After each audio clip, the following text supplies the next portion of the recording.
Magandang gabi, Philippine Air Force. Narito ang magiging lagay ng panahon ngayong araw ng Biyernes, June 26, 2026. Sa kasalukuyan ng ating pong binabantayang bagyo na si Permer Ligardo na may international name na Higus ay lumabas na nga po ng ating Philippine Area of Responsibility kaninang umaga. At sa ngayon po, wala na po tayong binabantayang bagyo o low pressure sa loob ng ating Philippine Area of Responsibility. At dalawang weather system ang nakakaapekto sa ating bansa. Unahin na natin yung southwest monsoon o yung hanging habagat na nakakaapekto sa Luzon at Visayas. At yung intertropical convergence zone o ITCZ na nakakaapekto dito sa may southern Leyte, Caraga at Davao region. At para sa magiging lagay ng panahon, dahil nga po sa southwest monsoon, asahan natin yung occasional rains sa Pangasinan, sa Zambales at Bataan.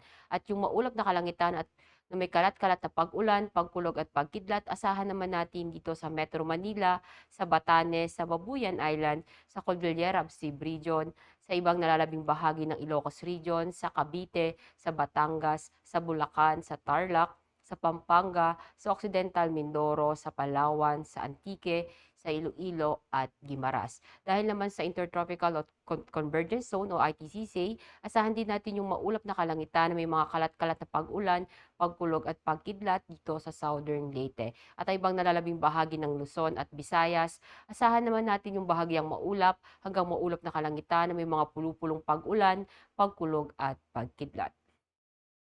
Sa Mindanao naman dahil nga sa ITCZ, asahan din natin yung maulap na kalangitan, may mga kalat-kalat na pag-ulan, pagkulog at pagkidlat sa Caraga at Davao Region. At ibang nalalabing bahagi naman ng Mindanao, asahan natin ang bahagyang maulap hanggang maulap na kalangitan na may mga pulupulong pag-ulan, pagkulog at pagkidlat. At para sa magiging lagay ng panahon sa mga susunod na araw, asahan natin sa Linggo hanggang Martes ang bahagyang maulap hanggang maulap na kalangitan na may mga pulupulong pag-ulan, pagkulog at pagkidlat sa Metro Manila, sa Cavite, sa Lipa, at sa Angeles. Sa Puerto Princesa at sa Calayan Island, asahan naman natin yung maulap na kalangitan na may mga kalat-kalat na pag-ulan, pagkulog at pagkidlat.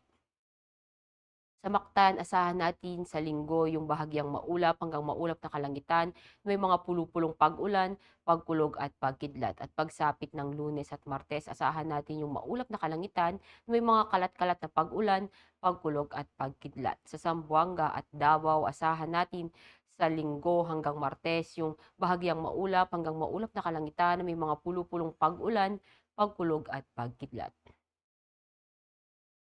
Ang araw ay lumubog ng 6:29 ngayong hapon at sisikat bukas ng 5:30 ng umaga. Para sa ating moon illumination, meron tayong 89%.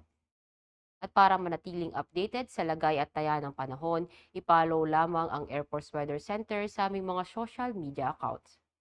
At yan lamang po ang latest update natin sa weather sa ngalan ng aming commanding officer na si Colonel Hermelino T. Calubiran Jr. POP GSC. Ako si Staff Sergeant Ashley F. Di Maculangan, Philippine Air Force, weather broadcaster ng Air Force Weather Center. Muli, magandang gabi, Philippine Air Force.